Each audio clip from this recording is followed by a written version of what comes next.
Welcome to the Workplace Minute, powered by H3HR Advisors and sponsored by Paychex, one of the leading providers of HR, payroll, retirement, and software solutions for businesses of all sizes. My name is Steve Boese. Corporate DE&I programs are growing less popular with workers. As the external, often political attacks on diversity, equity, and inclusion efforts escalated last year, many people still seem to value the importance of DE&I at work. The Pew Research Center found that in early 2023, about 56% of workers believed DE&I was a good thing for companies to embrace, and though that sentiment was more prevalent among women and people of color. But now some workers seem to feel differently about DE&I.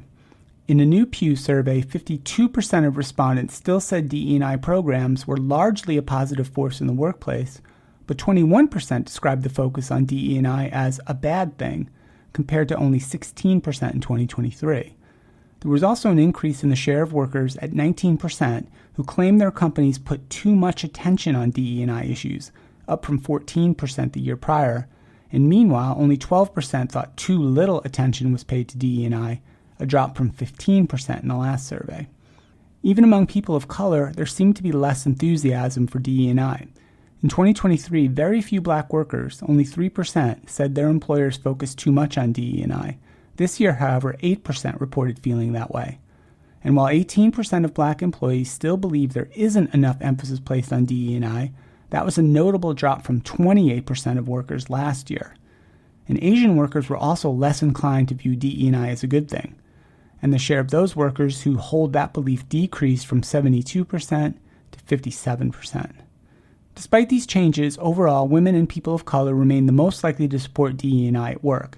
Most respondents also maintain that DE&I efforts are beneficial to Black, Hispanic, and Asian workers. The groups of workers that felt most negatively about DE&I, men and those who identify as Republican, had not changed their stance in a meaningful way, and if anything, they've doubled down on their beliefs. There were fewer men who saw DE&I as a positive investment, and more who felt the focus on DE&I was detrimental. White employees were more likely to see DE&I efforts as damaging to people like them.